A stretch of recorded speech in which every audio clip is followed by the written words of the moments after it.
Hello everyone. सो episode के starting में हम देखते हैं कि आतिश सारी जिम रिस्पॉन्सिबिलिटी मरकान के ऊपर डाल देता है कि अब वही डिसाइड करेगी कि उसे अब क्या करना है। मरकान वहाँ से सभी को जाने के लिए बोल देती है क्योंकि वो अपने फैमिली से अकेले में बात करना चाहती थी।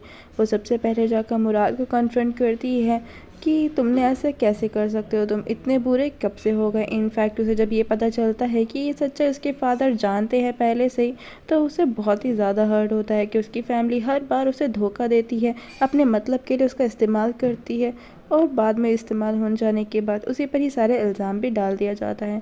वो मुराद को बोलती है कि आखिर तुम ऐसे कैसे किसी लड़की के साथ कर सकते हो।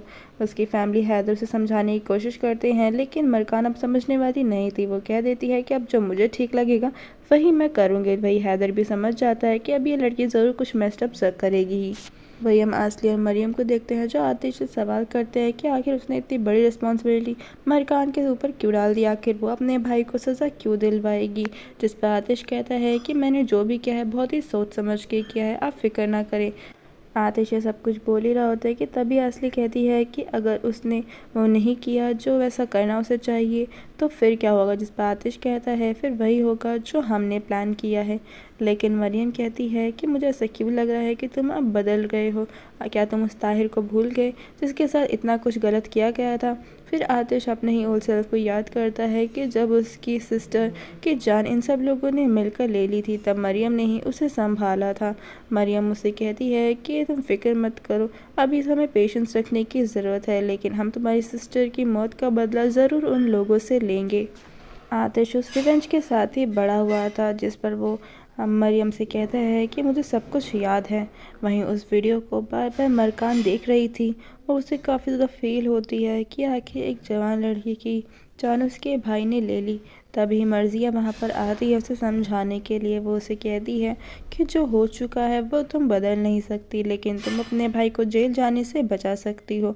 तुम जानती हो ना कि तुम्हारा भाई उस चार दीवारी की जेल में नहीं रह पाएगा, और वैसे भी अगर उसे सज़ा तुम नहीं दिलवाओगी तो इससे वो लड़की वापस तो नहीं आने वाली। जिसे मरकान कहती है कि अगर ऐसा आपकी बेटी के साथ हुआ होता तो। वहीं यह सब कहकर वो अंदर चली जाती है। तभी आतिश उसके सामने आ जाता है। वो उससे पूछती है कि आखिर तुम करना क्या चाहते हो, तुम चाहो तो खुद ये वीडियो पुलिस के हवाले कर सकते हो, तुमने ये जिम्मेदारी मुझे क्यों दे दी।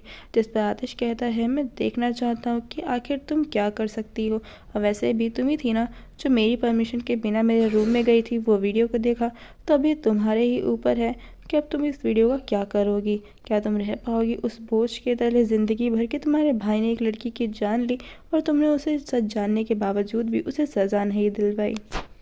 किसी को जस्टिस दिलाने के लिए तुम्हें अपनी फैमिली के अगेंस्ट जाना ही होगा, चाहे वो तुम्हारा लव वन ही क्यों ना हो। जिस पर वह आतिश को कहती है कि मैं चाहूँगी कि तुम भी इसी दौर से गुजरो, तुम्हें भी एक ऐसी चीज़ से सेक्रीफाइस करना पड़े जिसे तुम अपने दिल से चाहते हो। मरकान जब अपने रूम में होती है तब मुराद उससे मिलने के लिए आता है। उसे माफ़ी मांगने के लिए आया था, लेकिन मरकान मुराद से पूछती हैं कि मुझे पता कैसे नहीं चला कि तुम इतने बुरे कब बन गए, या फिर तुम हमेशा से ही ऐसे ही थे, बस मुझे ही दिखाई नहीं दिया। ये सब मुराद उसे समझाने की कोशिश करता है कि वो सब कुछ एक एक्सीडेंट था, मैंने जानबूझकर उस लड़की को नहीं मारा। जिस पर मरकान कहती है कि मुझे तो अब तुमसे ही डर लगने लगा है कि नेक्स्ट पल तुम ना जाने क्या कर बैठो, और वो उससे बात करने से साफ साफ मना कर देती है। इवन वो उसे खुद को टच भी नहीं करने देती, जिससे मुराद वहाँ से चला जाता है। वहीं मरकान को समझ नहीं आता कि अब वो क्या करे। वहीं आतिश जमाल के साथ होता है जो अपने आगे वाले प्लान के बारे में डिस्कस कर रहा होता है। वो जमाल से कहता है कि वो हैदर बिन और नाजिर दोनों पर ही नज़र रखे, वो ज़रूर कुछ ना कुछ ऐसे करेंगे जिसकी वजह से वो मुराद को सज़ा ना दिलवा पाए। वहीं मरकान अपने रूम में बैठकर उस लड़की की फ़ोटोग्राफ्स देख रही होती है। उसे सोशल मीडिया पे सर्च करती है, जिसमें एक फ़ोटोग्राफ पे कुछ कमेंट्स होते हैं जिसमें उसे उस लड़की के फादर का एड्रेस मिल जाता है। तो वो उनसे मिलने के लिए जा ही रही होती है कि तभी आतिश उसे रोक लेता है। वो उससे पूछता है कि आखिर तुम कहाँ जा रही हो। जिस पर वो कहती है कि इससे तुम्हारा कोई काम नहीं होना चाहिए, और वैसे भी मैं वीडियो देख चुकी हूँ और मुझे क्या करना है, इसके लिए प्लीज़ मुझे यहाँ से जाने दो। तो आतिश भी उसे जाने देता है। उसके जाने के बाद वो देख लेता है कि मरकान क्या सर्च कर रही थी और उसने वो एड्रेस भी मिल चुका है, इसलिए वो तुरंत जमाल को कॉल करता है। उसे कहता है कि मरकान उस लड़की के फादर से मिलने गई है। कुछ भी हो जाए उसे ये पता नहीं चलना चाहिए कि मैं उसके फादर से पहले ही मिल चुका हूँ, वरना चीज़ें और भी ज़्यादा ख़राब हो जाएंगी। इस पर जमाल उसका फ़िक्र ना करने के लिए बोलता है। वहीं मुराद अपने फादर के पास जाता है, जो उससे कहता है कि मैंने मरकान को समझाने की कोशिश की, लेकिन वो मेरी बात अब नहीं मान रही है। मुझे डर लग रहा है कि कहीं वो मुझे जेल में ना डाल दे, वो मुझे पुलिस के हवाले ना कर दे। जिस पर हैदर कहता है कि तुम्हारे साथ जो कुछ भी हो रहा है उसके रिस्पॉन्सिबल तुम खुद ही हो। लेकिन इस वजह से मुराद को उस पर बहुत ज़्यादा गुस्सा आता है और वो उसे कहता है कि मुझे जो अभी मैं आज हूँ, मुझे जैसा भी बनाया है वो आप लोगों ने बनाया है। वहीं हम मरकान को देखते हैं, जो कि उसके लड़की के फादर के रेस्टोरेंट में पहुंच गई थी। वहां वो हिम्मत करके वहां पर चली जाती है और जब वो उस लड़की के फादर से मिलती है तब उन्हें उसके लिए काफ़ी ज़्यादा बुरा फील हो रहा होता है। वहीं पर ही आतिश पहले से ही मौजूद होता है और उसके फादर से पूछते भी हैं कि आखिर वो उस लड़की से क्यों छुप रहा है। वैसे वो लड़की काफ़ी ज़्यादा ब्यूटीफुल है, लेकिन आतिश उसे कहता है कि मैं बस नहीं चाहता कि वो मुझे देखे और आप फिक्र ना करें, सही समय आने में मैं सब कुछ बता दूंगा। वहीं उस अंकल को तो पता होता है कि आतिश ज़रूर उस लड़की के लिए फ़ॉल कर चुका है।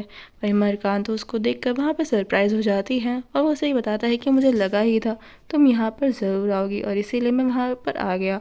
तभी वह विंडो पे अपनी और उस लड़की के फादर के साथ फ़ोटोग्राफ को देख लेता है। वो नहीं चाहता था मरकान उसे देखे, इसलिए वो चुपके से उसे निकाल देता। वहीं हम नाजिर को देखते हैं, जिसे मिलने के लिए हैदर ने उसे बुलाया था।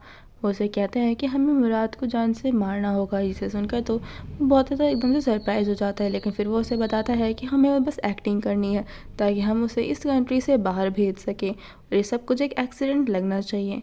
इन सारी चीज़ें जमाल भी देख लेता है। तभी आसली वहाँ पर आती है, जो उसे पूछती है कि वो यहाँ पे क्या कर रहा है, लेकिन वो बात को घुमा देता है। वहीं वो अंकल मरकान के लिए ठीक वैसा ही टोस्ट लेकर आता है जैसा मरकान को अच्छा लगता है। तो मरकान तो कंफ्यूज हो जाती है कि इन्हें कैसे पता कि मुझे इसी तरह का टोस्ट पसंद है। जिस पर वो कहते हैं कि मेरी बेटी को भी बिल्कुल ऐसा ही टोस्ट पसंद था, जिसे सुन के वो काफ़ी इमोशनल हो जाती है। फिर वो उस लड़की और उसके फादर की एक साथ फ़ोटोग्राफ्स देखती है, जहाँ पर वो उस फोटोग्राफ को देखकर समझ जाते हैं कि वो उसे जानती है, पहचानती है। तो वो उसे अपनी स्टोरी बताने लगते हैं कि मेरी बेटी बहुत ही ज़्यादा वाइब्रेंट और काफ़ी यंग थी, वो एकदम फुल ऑफ लाइफ को जीने वाली लड़की थी। जब मुझे पता चला कि उसने सुसाइड कर लिया है तो मुझे तो इस बात पे भरोसा ही नहीं हुआ, क्योंकि वो जीना चाहती थी, वो डॉक्टर बनना चाहती थी। जिसे सुनकर मरकान बहुत ज़्यादा इमोशनल हो जाती है और वो वहाँ से बिना कुछ खाए ही चली जाती है। तभी आतिश को भी समझ जाता है कि वो ठीक नहीं है, तो वो उसके पास जाता है और उससे कहता है कि तुम इस तरह रो मत, मुझे इस तरह रोने वाले लोग बिल्कुल अच्छे नहीं लगते। वो आतिश को वहाँ से जाने के लिए बोलती है, उसे कहती है सब कुछ तुम्हारी वजह से हुआ है। ये सब कहकर वो उसके ही शोल्डर पर सर रखकर रोने लग जाती है। आतिश भी उसे कुछ नहीं कहता, क्योंकि वो जानता है कि ये टाइम मरकान के लिए बहुत ही ज़्यादा टफ है। वो उसे हक करना चाहता था, लेकिन वो अपने आप पे कंट्रोल कर लेता है। वहीं हम आसली को देखते हैं, जो कि चुपके से आतिश के रूम में चली जाती है उस वीडियो को सर्च करने के लिए। वो काफ़ी सारे पासवर्ड ट्राई करती है, लेकिन फिर उसे कुछ समझ नहीं आता, तो वो आतिश के सिस्टर ईउल की डेट ऑफ बर्थ को डालती है, जो कि इसकी वजह से डालते ही वो लैपटॉप ऑन हो जाता है। इतने में ही उसकी मदर मरियम भी आ जाती है, जो कि उस वीडियो के लिए ही आई थी। वो मरकान, हैदर, मुराद इन सबको काफ़ी अच्छा सबक सिखाना चाहती थी और उन दोनों को वो वीडियो मिल भी जाता है। अब उस वीडियो का क्या करने वाले हैं ये तो हमें आगे पता चलेगा। वहीं हम मरकान और आतिश को देखते हैं। आतिश उसका मूड लाइट करने के लिए समुद्र के पास ले जाता है ताकि उसे अच्छा फील हो। इतने में ही उसका जमाल के पास कॉल आता है, जो उसे बताता है कि तुम्हारा आइडिया बिल्कुल ठीक ही था, उन्होंने मुराद को इस कंट्री से बाहर भेजने का इंतज़ाम कर लिया है। उसके बाद वो जमाल को आगे प्लान को प्रोसेस करने के लिए बोल देता है। भाई वो मरकान को समुद्र के पास ले आता है ताकि वो अच्छा फील कर सके। वो उसे कहता है कि तुम्हें एक फ्रेश एयर की बहुत ही ज़्यादा ज़रूरत है और उसे कुछ खाने के लिए ख़रीद कर देता है, जिस पर वो कहती है कि मुझे भूख नहीं है। तो बताता है कि तुम्हारे लिए नहीं बल्कि फ़िशेज़ के लिए है। जैसे मरकान कहती है कि मुझे जब भी मेरा मन ऐसा ख़राब होता था या मूड ख़राब होता था तो मैं उसे लाइट करने के लिए बर्ड्स को खाना खिलाती थी। तो आतिश याद करता है कि जब उसने अपने बचपन में जब वो मरकान के साथ रहा करता था तब उसने उसे एक बर्ड ला कर दी थी, जिसमें उसे वो खाना खिलाया करती थी। वो सब कुछ याद कर ही रहा होता है कि तभी मरकान कहती है कि अब उसे काफ़ी अच्छा फील हो रहा है और अब हमें मेंशन वापस चलना चाहिए। जिस पर आतिश भी वापस जाने के लिए मान जाता है और वो उससे कहता है कि देखो तुम इतना ज़्यादा बर्डन खुद पे मत लो, तुम्हें बस वही करना है जो ठीक है, बाकी सब चीज़ों को तुम नज़रअंदाज कर दो।